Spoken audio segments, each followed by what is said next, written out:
Justicia cerca de ti es el programa que traemos cada mañana de martes y jueves para que nos conozcas y además acercarte al Poder Judicial.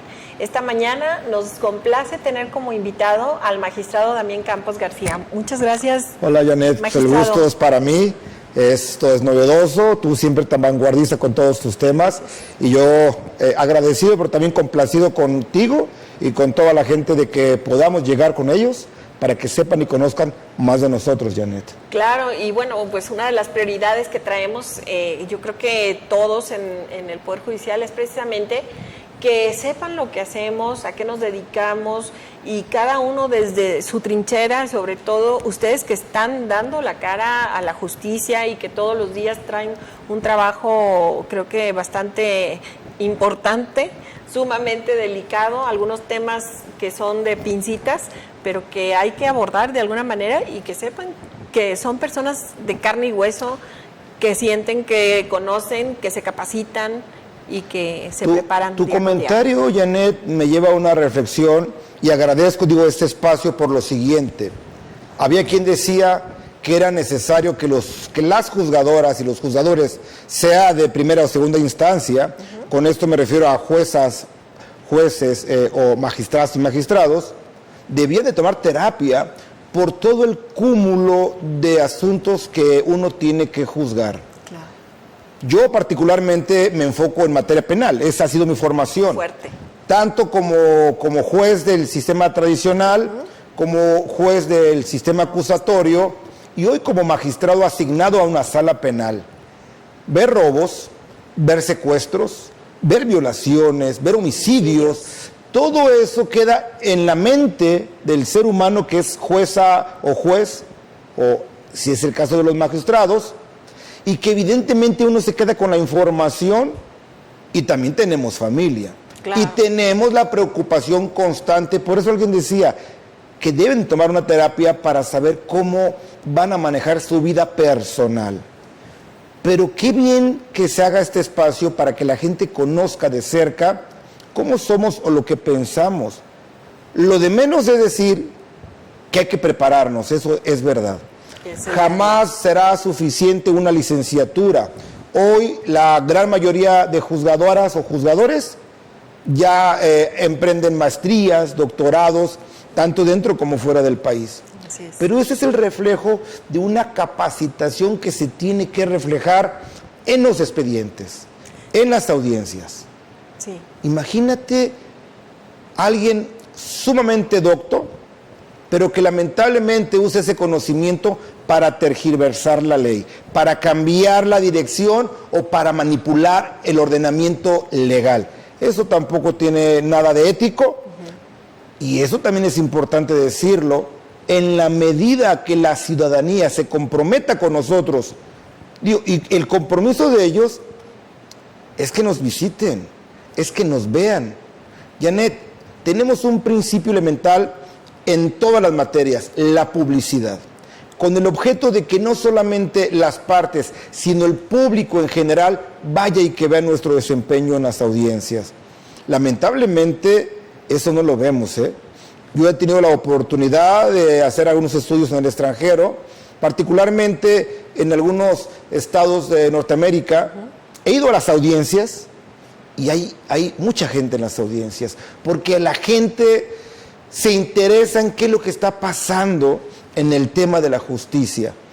Y lógicamente ahí es donde también podemos medir a los jueces, a los juzgadores, a todos, sabiendo si están haciendo o no bien las cosas. Por eso aplaudo tu ejercicio, tu iniciativa, porque sé que tú eres la protagonista de todo esto, tú y desde luego con el señor presidente José Luis Álvarez Pulido, que tienen esa intención, más que la intención, echar manos a la obra, decir que la gente conozca la capacidad de los juzgadores. Janet, ¿qué opinas? Totalmente. Bueno, aquí yo me quiero ir un poco al pasado, un poquito escudriñar en el pasado del magistrado Damián Campos. ¿Qué lo orilló a estudiar Derecho? Porque yo sé que es un apasionado del derecho. Soy un apasionado. No es retórica, no es un comentario al aire, es por el sentido de justicia. Hay que darle a cada quien lo que le pertenece. Porque algunos pensarían, que quizá, claro que todo es por un desarrollo profesional, claro, pero tiene que ver con la justicia, tiene que ver con una causa social. La justicia, lamentablemente, lo queramos o no, alguien saldrá afectado. Totalmente. Según su óptica, es el equilibrio. Debo decirte algo que siempre me ha gustado leer, temas de filosofía. El ver los postulados de los que hablaba Sócrates, el mismo Diógenes, que era tan criticado, Platón, pero que hablaban de justicia, hablaban de honor, hablaban de ética, de esos valores fundamentales de los cuales debe de estar impregnado el ser humano. Cuando alguien hace un mal, debe de tener una repercusión.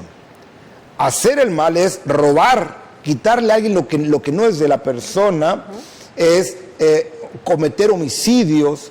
Y cuando alguien hace algo malo, bueno, tenemos la obligación, los juzgadores, de sentar una base sobre la que se debe de aplicar la justicia. No sé si lo has reflexionado tú, Janet, o la gente, pero bueno, esto es totalmente legal. Pero estamos juzgando. A juzgar a alguien en la tierra de lo que hizo bien o mal. Imagínate una sentencia de 50 años de prisión.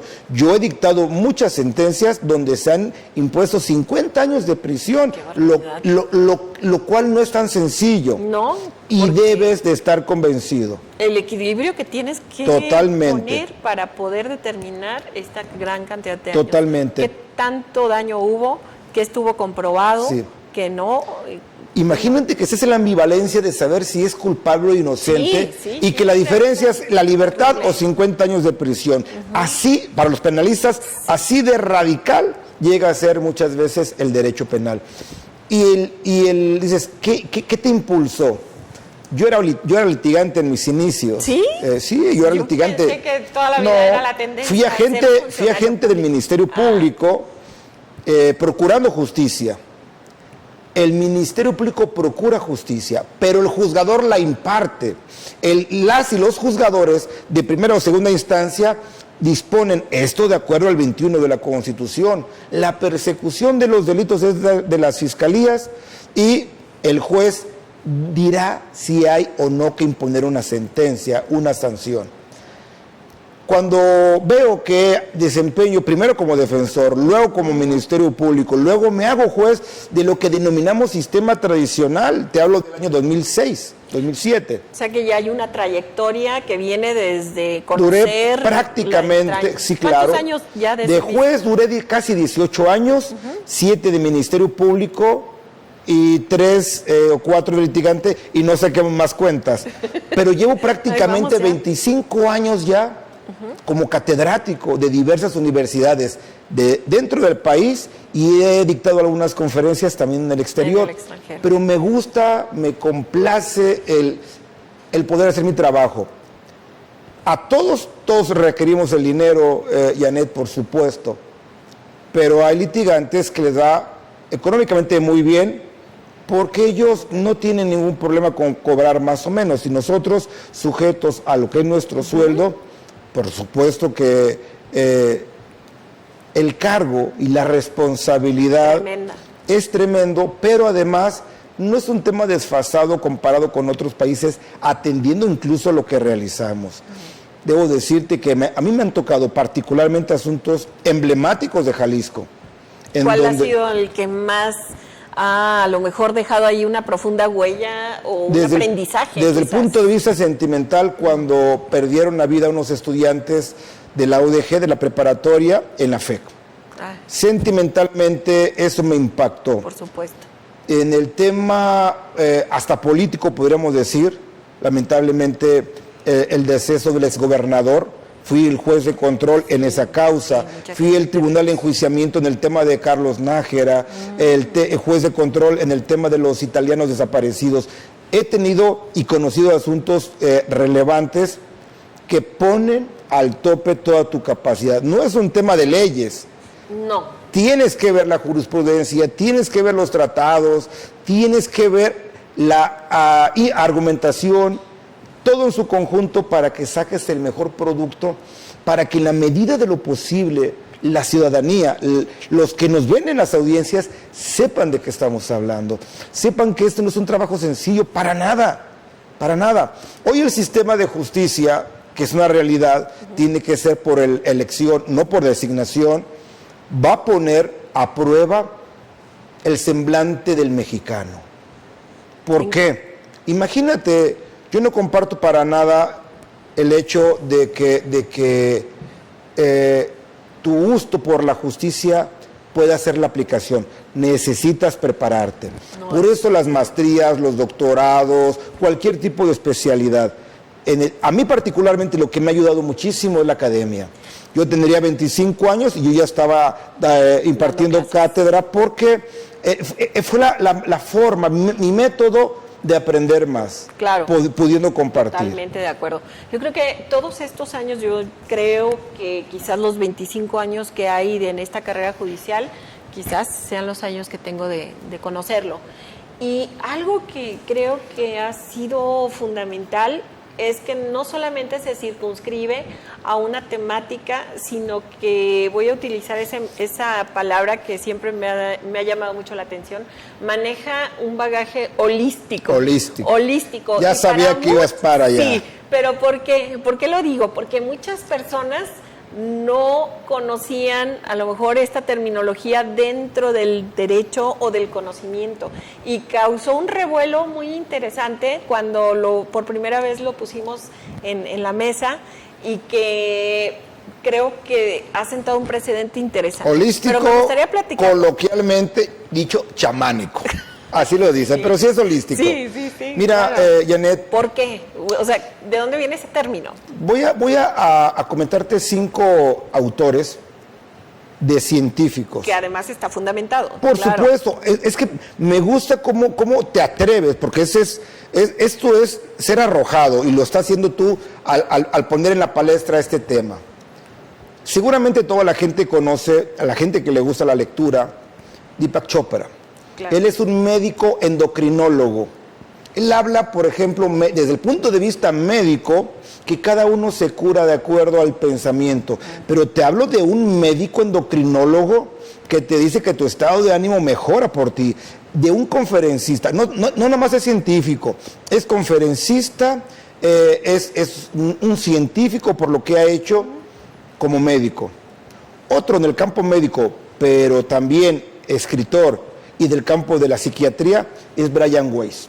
Él tiene también otros libros. El primero tiene un libro de la sincronicidad muy interesante. Brian Weiss habla de regresiones, cosa curiosa, que era bíblico antes de que Constantino dividiera en la Biblia. Estamos hablando de temas holísticos y no es una religión, no es religión. Claro. Brian Weiss habla de sanar tu cuerpo a través de estados hipnóticos, a través también de estados mentales. Pero llevo 2. Ahora hay que hablar un poco de Bruce Lipton. Él tiene un libro interesantísimo que se llama La biología de las creencias. Y te puedo hablar de otros más, de Juan Dyer. Lo holístico ha llegado, pienso, para quedarse. Yo soy un hombre de fe. Y como un hombre de fe, también debes de considerar que hay un alma. Claro. Lo decía Platón, lo decía Sócrates. Bueno, ellos, y Sócrates incluso se hacía esa pregunta, decía, si realmente el mundo acaba cuando te mueres, ya no hay frío, ya no hay miedo, ya no hay hambre. Pero él decía, si de verdad hay un espíritu, vamos a trascender. Por esa es la razón que Sócrates, incluso cuando le dan a elegir entre la muerte y el destierro, él dijo, en congruencia con lo que yo pienso, la muerte. Y aprendía cosas 2 o 3 días antes de su ejecución. Recordemos que a él lo juzgaron por sus pensamientos. Era un hombre de paz, era un hombre de espiritualidad, era un hombre de valores fundamentales del ser humano. También por eso lo juzgaron, ¿eh? Decían que estaba revolviendo a la juventud, lo cual no lo comparto, pero bueno, nos dejó grandes enseñanzas el gran filósofo. Por eso, de lo de antes a lo de ahora, no estamos tan despegados. ¿Cómo llevan este bagaje de esta holística? Los juzgadores tenemos una enorme... Te voy a platicar un tema que seguramente te va a gustar mucho. Los juzgadores hoy juzgamos de manera libre y lógica. Antes no.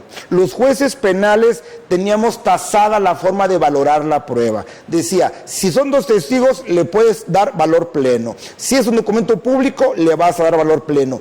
Hoy no nos da valores.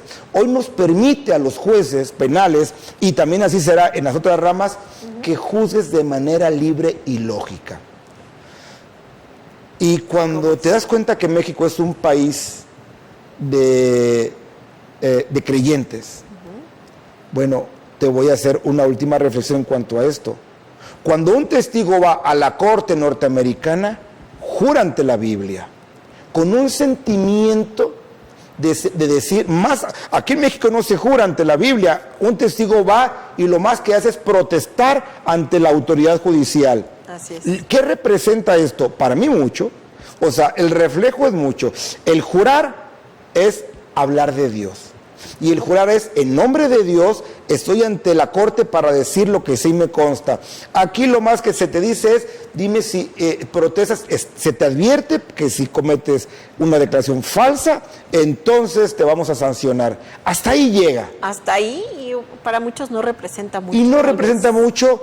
Ya van bien preparados los testigos. Y debo decirte algo.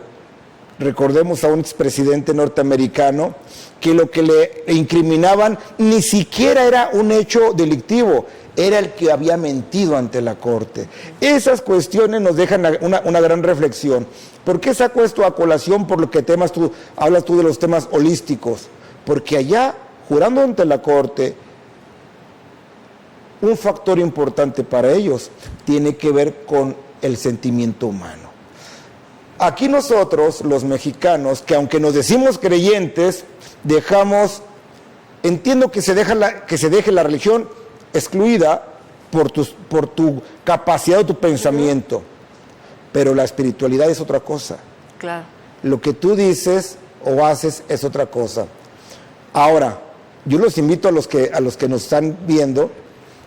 Hay un autor, para mí es uno de los precursores de la física cuántica, Janet, Jean-Pierre Granier Malher, que tiene postulados desde 1990 y hoy se están demostrando después de muchos años, después de 3, 4 décadas, estamos viendo que lo que nos decía de la realidad hoy.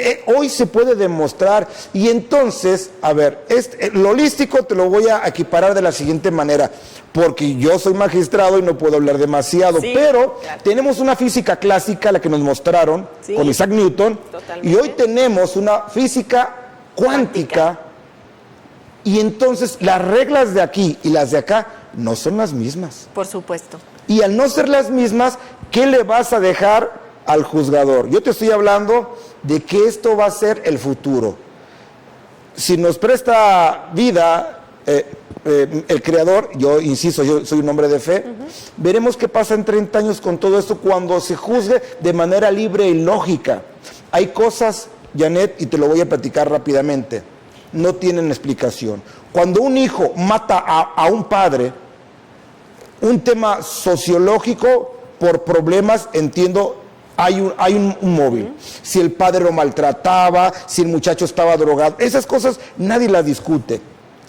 Pero me han tocado ver asuntos donde no hay drogas, donde aparentemente no hay ningún trastorno, que los médicos puedan catalogar que vino de la nada, que le subyace al pensamiento humano y que han cometido atrocidades y que pasa media hora y prácticamente la persona no supo qué pasó. Exacto. Esas cosas hay que verlas, tener la amplitud de verlas desde todos los ámbitos, Janet. Eso no es sencillo para nada, ¿eh? No, magistrado, yo quisiera poder extender esta charla que me parece súper interesante y lo invito a que podamos continuar con otra cápsula más adelante, pero nos deja una gran tarea. Ya estuvimos tomando nota de estos libros y a nombre del magistrado José Luis Álvarez Pulido, agradecer que nos haya aceptado esta invitación. Al contrario. Y bueno, seguimos conociendo más del magistrado Damián Campos, así que muchas gracias. Gracias a ti, Janet, y gracias al presidente, que qué buena idea tuvieron. Le mando un fuerte abrazo a mi amigo José Luis. Con todo gusto. Gracias. Muchas gracias, que tenga un buen día. Gracias.